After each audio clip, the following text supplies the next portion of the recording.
Edith Cowan University. But anyway, today we're very fortunate to have with us Miss Nancy Adler, who's come all the way from America. She literally only arrived in Australia on Thursday, but she is the main educator for We Are Here. She's a master's degree in Jewish Studies from the Jewish Theological Seminary in New York, and is also a teacher's fellow at the US Holocaust Memorial Museum, as well as a Powell Fellow at the Holocaust Center for Humanity in Seattle.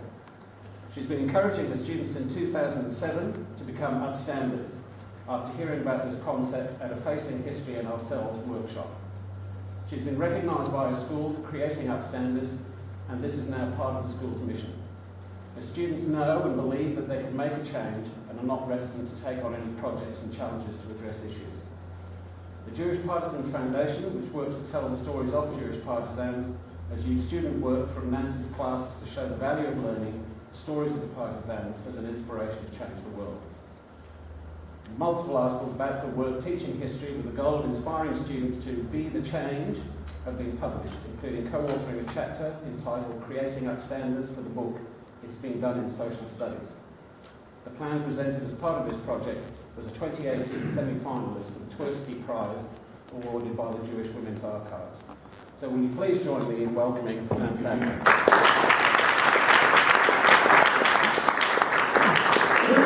All right, so nobody else has had to use the microphone, so I guess I'll use my best teacher voice. Can you hear me in the back? Great, all right.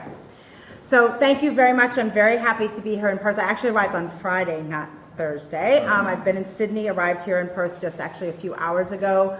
Already very impressed with how beautiful it is. Where I'm staying is right on the shore of the Indian Ocean, which I had never seen before, so very excited to be here. It's very far from my home in Seattle, Washington, but I kind of feel like it's in the same state because Washington is WA and Western Australia is WA, and every time I've gotten something about Perth, WA, I've been following actually Courage to Care, WA, on Facebook, and I get very confused by this, so I keep thinking that we're in the same state.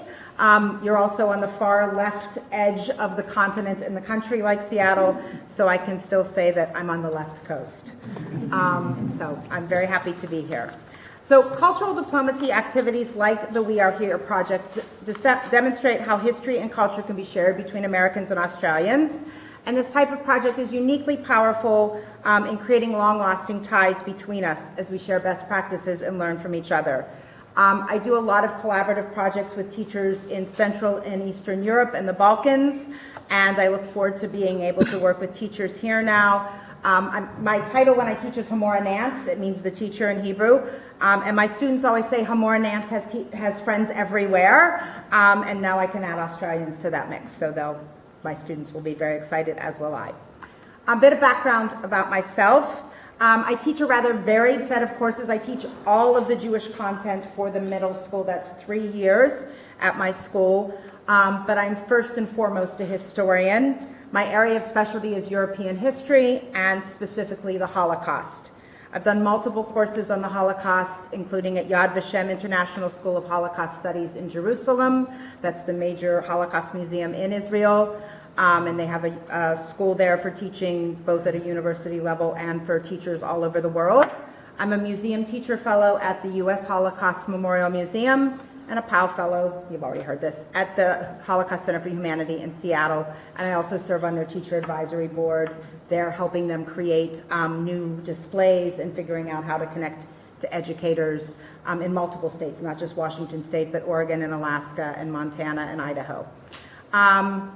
My first course, as was mentioned, was at Facing History, where I learned this term, Upstanders, and was really inspired to then work to make my students be Upstanders, to be people who take action when they see something wrong occurring. And how I do that, I'm going to talk about in what I teach and how I teach it. So when I was a student in secondary school, and I'm not sure if there's any history teachers, well, you were a history teacher in here, but I found history class boring. I loved history, and I read a lot of books on my own about many periods of history, but the rote memorization of facts, names, dates, locations was not interesting. I wanted to dig into the details. If someone had told me then that I was going to become a historian, I would have laughed at them. But that changed my first year at university. I had an amazing history professor, Dr. Margaret Pertzoff. Her specialty was Russian history. And she brought history to life. She told the best stories. I can still quote many of them word for word, and really showed how to connect the dots from one small event to another, and how a new way of thinking or even a book of philosophy could change the whole world. And this was history as a puzzle, history as stories, history that was something to learn and then use to make the world a better place. And that was what I was missing. And I switched my major to history and became a historian because of Dr. Pertzoff. So in my classroom, history is taught as a tool for making the future better than the past was, by thinking about events critically and learning from them. The stories of those who lived through these events serve as inspiration, object lessons, and models for how we should and often shouldn't behave. My students are not asked to memorize information, but rather expected to process that information, think about it critically, make it their own, and then demonstrate that they understand what the events they have studied teach us about ourselves, about humanity, about bias, about the forces at work in our world, to learn from history. I teach middle school Jewish studies at a Jewish day school. This includes a Jewish history course in each of the 3 years that I have my students. Over these 3 years, they learn approximately 3,000 years of Jewish history. While what I teach is taught through a Jewish lens, much of it is world history as much as it is Jewish history. My students have 2 units on the Holocaust, one in year 7 and one in year 8. And again, while I teach this because every Jewish child should know it, I teach it because every person should know it. My state just passed a law making the teaching of the Holocaust mandatory, and the board I'm on at the Holocaust Center was part of writing that legislation and getting it passed. The lessons of this history are essential if we are going to make never again a reality. One of the lessons of this history is how to respond to prejudice, bigotry, violence, and oppression. When we look at our teaching about violent and oppressive situations, usually we divide the participants up into 3 categories: perpetrators, victims, and bystanders. But what if there was a 4th category?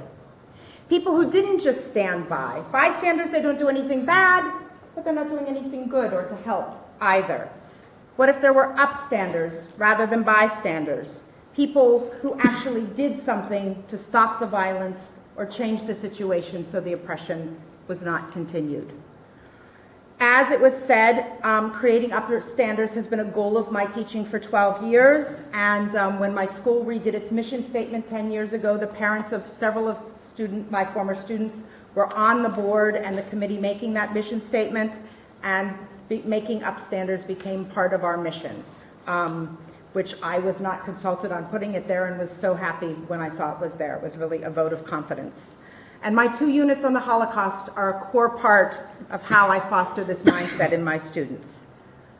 So what do I teach my students? What do we learn? In 7th grade, we begin in 1933, a bit before for context, and go through 1939.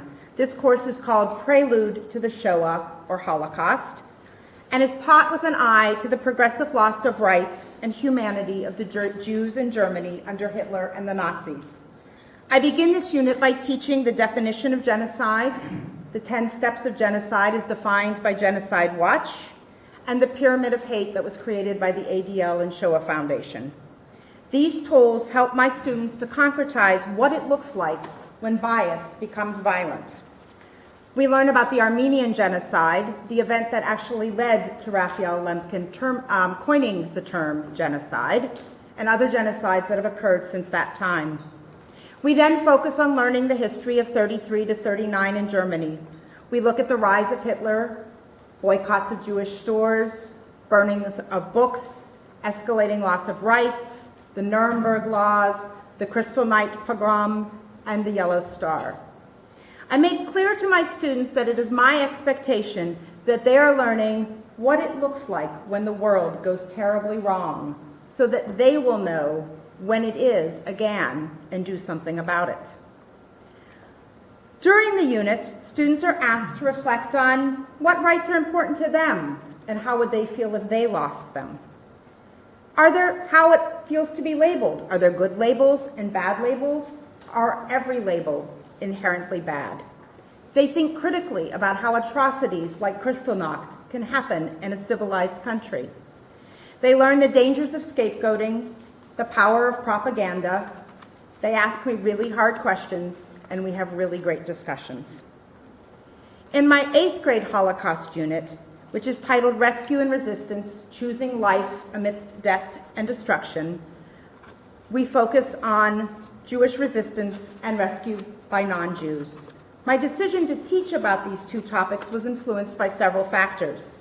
My learning at Yad Vashem, which focused on Jewish life rather than Jewish death in their pedagogy, my goal of making Upstanders, as well as my desire to have my Jewish students find some inspiration rather than just despair in the history of the Holocaust. The impression that all Jews went like sheep to the slaughter is not one I wanted to perpetuate. On this topic, Elie Wiesel once explained, the question is not why all Jews did not fight, but how so many of them did. How did they, tormented, beaten, and starved, where did they find the strength, spiritual and physical, to resist? I had learned through the Jewish Partisan Education Foundation about the Jews who fought back, Jews who went into the forests and joined Soviet, Italian, Yugoslavian, or other partisan groups, or even formed their own. This was the history I wanted to teach my 8th graders. They know about the camps, they know about the 6 million, they know about Anne Frank.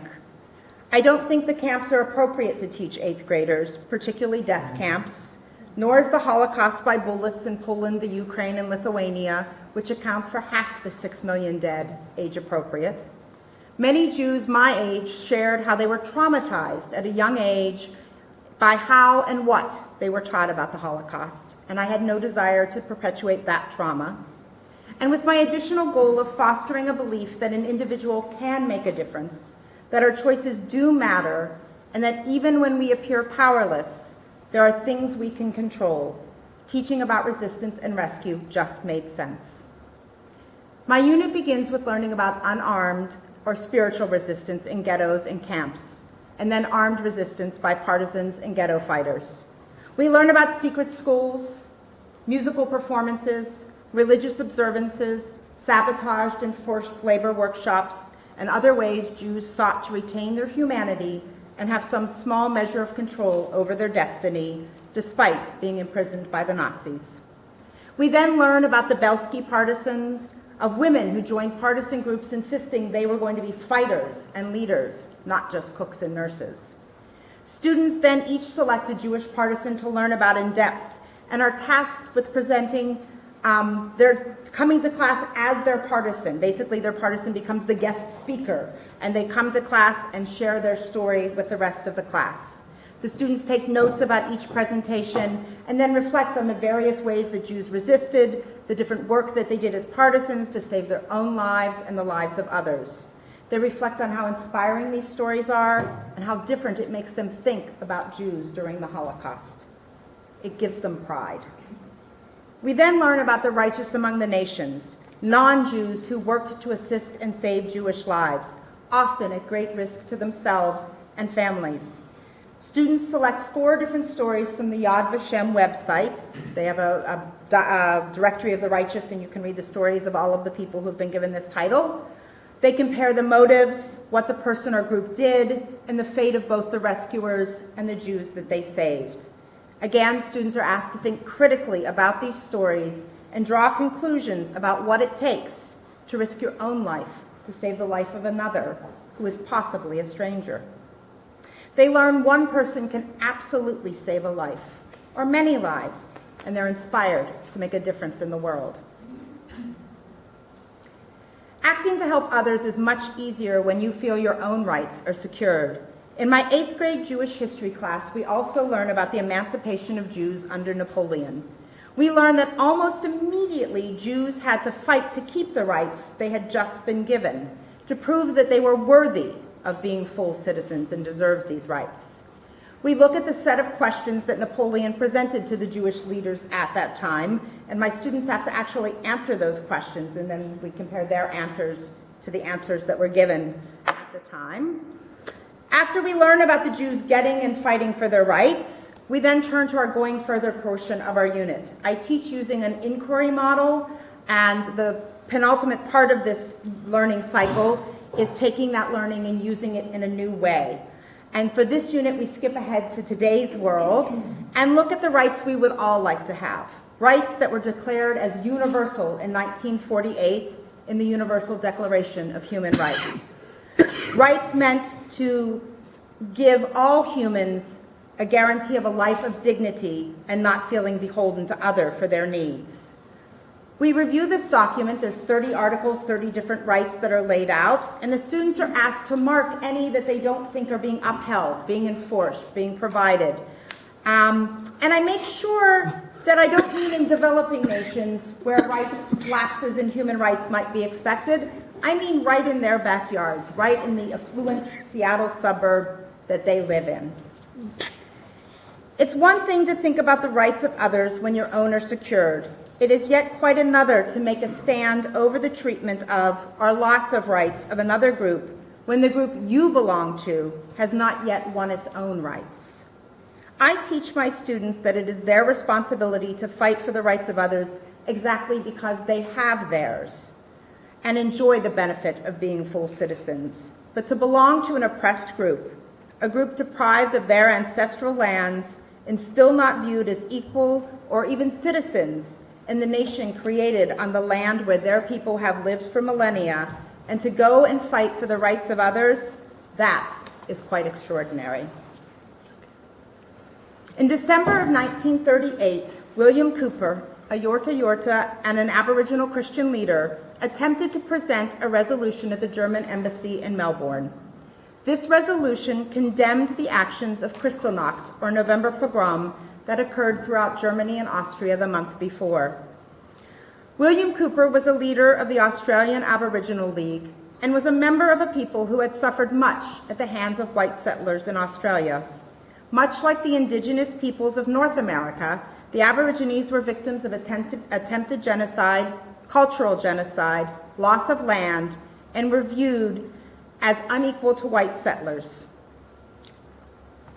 They had suffered much of what the Jews had experienced over centuries in Europe and what the Jews would go on to experience over the next 7 years under the Nazis. William Cooper was able to see beyond the suffering and humiliation of his own people, to recognize another group similarly suffering and to speak out on their behalf. This is the empathy one would hope for when one would hope that suffering creates. But it is often hard for those who are still actively being oppressed to have the ability to step outside their own fight for justice and fight for others. It is even more rare when those others who are suffering are thousands of miles away, thousands of kilometers, sorry, and when even those who should be sounding an alarm are not doing so. While many other groups in Australia went on to raise concerns and call for a stop to the inhumane treatment of Jews by the Nazis, that the first group was Aborigines is quite astonishing and worth investigating and honoring. In learning about the history of white European settlement of Australia, it is clear that the indigenous population were seen as racially inferior and dispensable. The parallels between their experiences over 150 years and those of the Jews under Hitler are startling.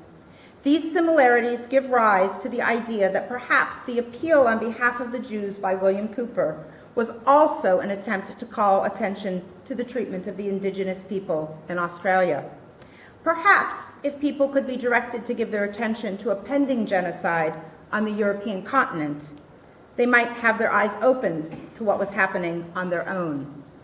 Encouraging Australians to protest the treatment of Jews could lead to a confrontation about their attitudes towards their own minority that was being oppressed and eliminated. Again, it is more common that those who have suffered come to support others who are suffering the same oppression.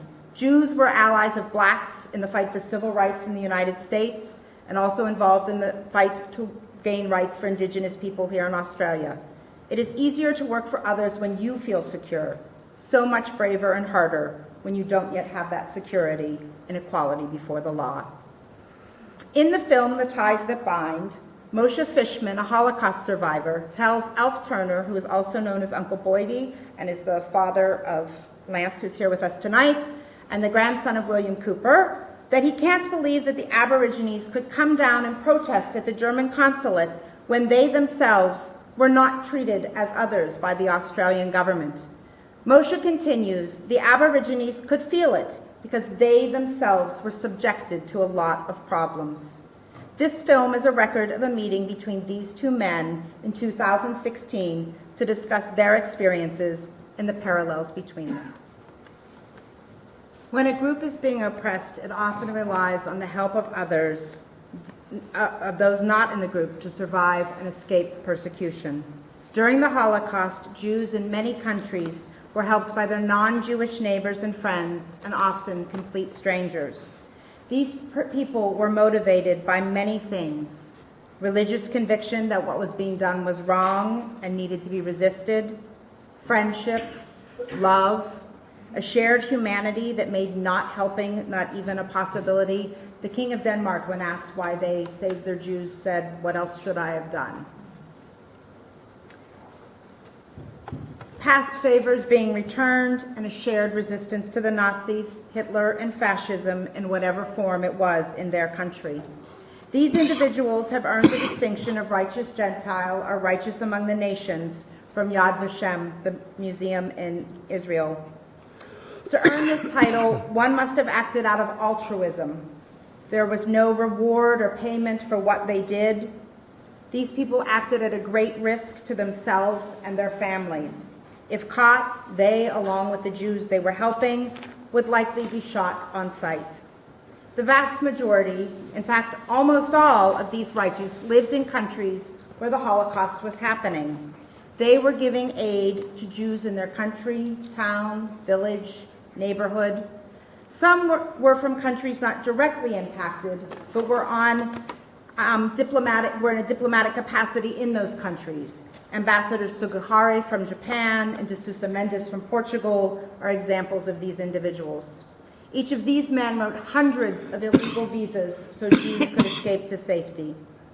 William Cooper is also considered a righteous Gentile. He's been honored at Yad Vashem alongside Irina Sendler from Poland, Oskar Schindler, and other well-known and lesser well-known rescuers of Jews. The Jews of Australia were not many at this time, and they were not at risk. It is William Cooper's actions as an individual, as a member of a disenfranchised group himself, that have earned him this distinction. While other groups in Australia may have spoken out or called for Germany to cease its inhumane treatment of undesirables, they were usually motivated by a connection to those being persecuted. And all of them, other than the Aboriginal League, were full citizens with full rights in their country. Unions protested the persecution of unions, communists, and other political groups, which likely included Jews, but those were not their first concern. Discussion of providing a haven for Jewish refugees is peppered with mentions of their hard-working attitude, assumed wealth, and the benefit they would have to Australia as settlers in all that open land, likely taken from those Cooper represented. William Cooper stood to gain nothing from his actions. He had no connection to the Jews of Europe. He had likely never met a Jew. But he did know what it was like to be persecuted based on one's racial or ethnic identity and did not wish that on anyone else. He was an upstander. Thank you.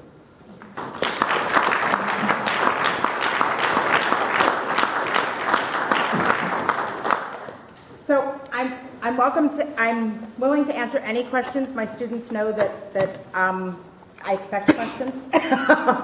They are expected to have questions, and so I'm happy to answer questions about anything I mentioned, really. I'll run the mic around. So, how are your students coping with things that, I guess in Australia now we hear about abuse of civil rights, human rights. So I guess the most kind of it's somewhat amusing as well. But 2 years ago, when I was starting my unit on 33 to 39, and we were learning about propaganda, and one of my students said to me, "What is propaganda?" And this was literally like a week after the term fake news had been first used.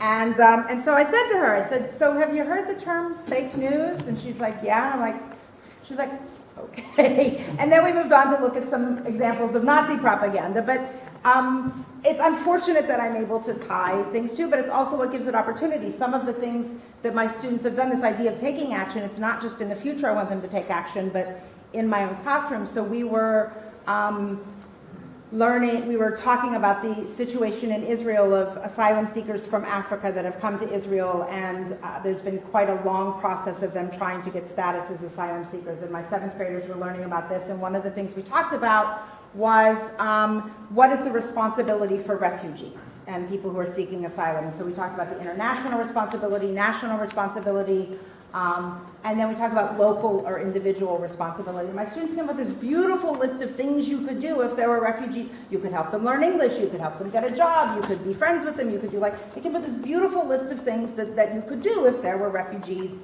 where you lived. And then one of them raised their hand and said, "More Nance, are there refugees in Seattle?" And I said, yes, there are.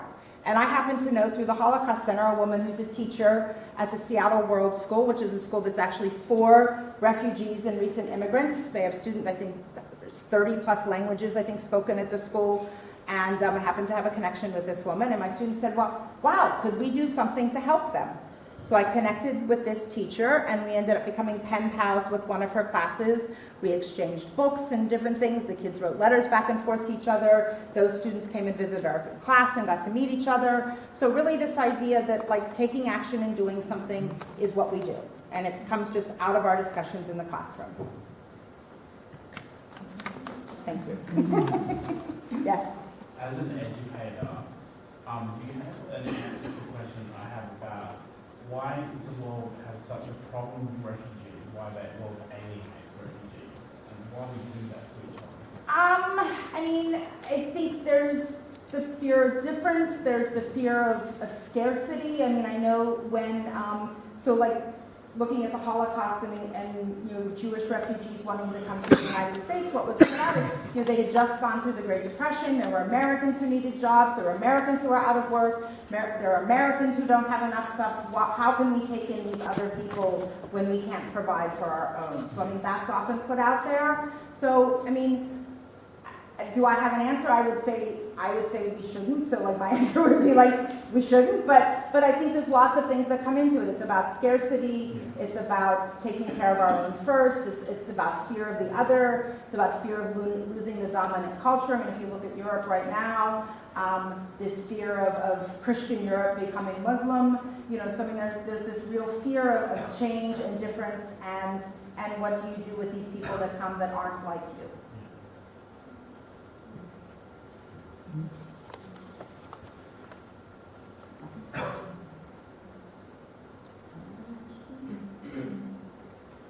Yes?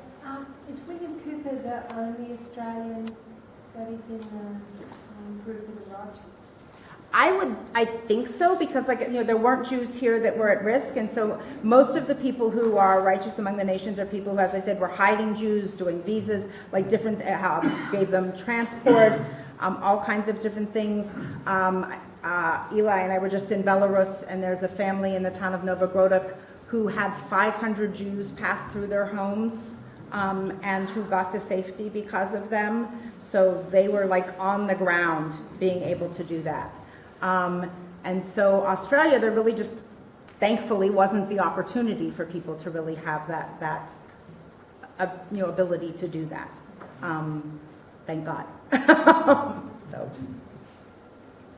How did you come across William Cooper? So actually I came across from Eli. So when we were talking about doing this project, and I teach about partisans and I teach about the righteous, and those are the two things my students learn about. And so since I was coming to Australia, wanting to put an Australian twist on what I was going to present, we looked at this story, and I did a lot of research. I've done when I talk about learning about what happened here, that was what I've spent my last year doing, is reading stuff. And it's interesting because, I've spent years studying the Holocaust, and I've read really the most horrific and awful things.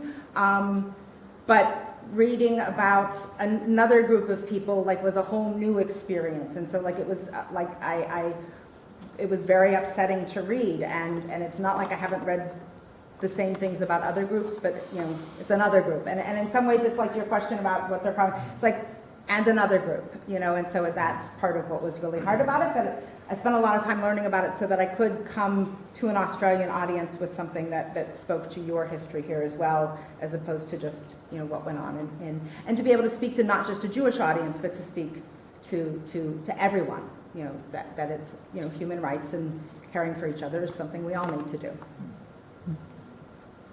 Yes? What is the youngest age that you think you can discuss like the Holocaust? So the question isn't the youngest age you can discuss the Holocaust, it's what are you going to discuss. So when I studied at Yad Vashem, they have materials for introducing the ideas around the Holocaust to kindergartners. And they have a book, in Theresienstadt, there was a gentleman who was from Czechoslovakia who had a young son, and he was aware he may not be there for when his son grew up. And so he made this picture book. He was an artist. He made a picture book for his son. It was an alphabet book, and each page was something with that letter on it and about that thing. And it was basically something he could give to his son that his son would have if he wasn't there. Some of it is very dated and really we would find it quite appalling, some of the illustrations and stuff, but for the time, it is what it is. But so Yad Vashem has cards with those pictures on it. And so like showing those and saying like, if you were going to like leave and not know, like, so talking about like leaving and what would you want to leave behind to somebody, what would you want to teach to somebody, and just introducing that idea of loss. And each year it's a little bit different. The main thing, so I created a curriculum for teaching it in 5th grade, and the things that I knew I wanted to do was that anybody who we learned about as a main person had to live. So all of the stories we read were about survivors, and I wanted my students to know from the very beginning that that person lived. Yad Vashem talks about getting them safely in and safely out. And so there might have been people in the story who died, but the main person who they were going to make an emotional connection to. So like Anne Frank would not be read in my 5th grade class because Anne Frank does not survive. So that was really important to me, just thinking about, and that's also why I did 33 to 39, because it's not the camps, it's not the war, it's not mass death, and it's learning about what happened before and how we got to there. So it's really about what do you teach at what age, not what age can you teach it, but what can you teach at what age. Yes? Just leading on from that, so texts like The Boy in the Striped Pajamas. No, never, ever, and not the movie either. We had it under schools, primary school now. So it actually says at the beginning of that book, this book is about a 9-year-old, but it is not for 9-year-olds. It says that in the book. The author wrote those words in the book. I think So- a lot of high schools, if they're reading it in a class context, it's usually about year 8, but sometimes So it's year if 7, it is 13, used, 14. it should be then taught everything that's wrong about it. The problem with The Boy in the Striped Pajamas is at the end of the story, you have sympathy for the Nazis. Because it is the Nazi's child who dies. And at the end of the story, you feel bad for the commandant of a death camp. It's fabricated. And so that is not a book that we really want to be using. And the idea that 2 boys could be sneaking in and out of a death camp is also craziness. But it really is that it creates sympathy for the wrong people. And yeah, so I mean, I can tell you the US, if you go to the USHMM website, they have a whole thing on there about The Boy in the Striped Pajamas and why you should not use it. Yes? Can you say something about the use of shocking images to educate? Are they important in telling the truth versus shocking people for the sake of shocking? So again, it's about what age they are. You know, what I will show my 8th graders versus what I show my 7th graders versus what I would show adults or high school students is very different. do shocking images. I don't know that we can take them in. So I don't know if people know who Jan Karski is. Jan Karski was a Polish gentleman who was in the Polish underground. He, at great risk to himself, was snuck into the Warsaw Ghetto so he could see what was happening there. He was also snuck into a camp. They stole a Ukrainian guard's uniform and he went into the camp and was able to see what was happening and then snuck back out. He then had to be snuck out of Poland to go to the West, almost died several times in that process, got to London and then came to the US. And he actually spoke to Roosevelt and the Secretary of State in the United States. And when he told them what was happening to the Jews, they said to him, "We can't believe you." And he said, "Do you think I'm lying?" And they said, "No, but we can't believe the things you're saying are happening.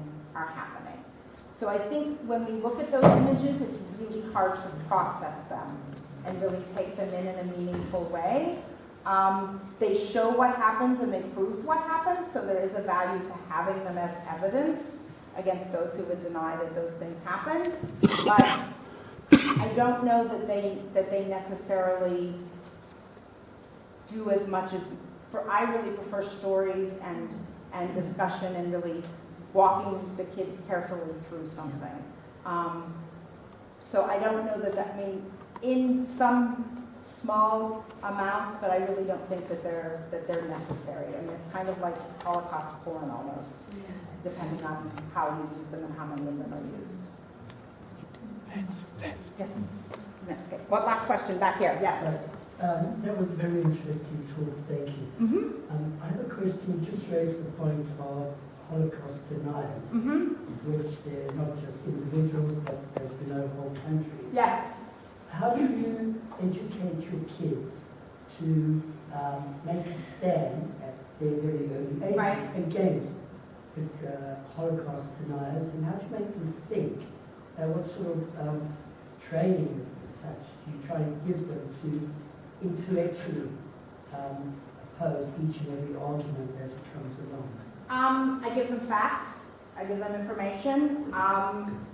I give them ability to think critically and to discuss things. I had a student a few years ago who didn't agree with me that much, and we would often spar in class. And he wrote me a letter at the end of 9th grade and said, "I can defend my argument against anyone, and it's thanks to you."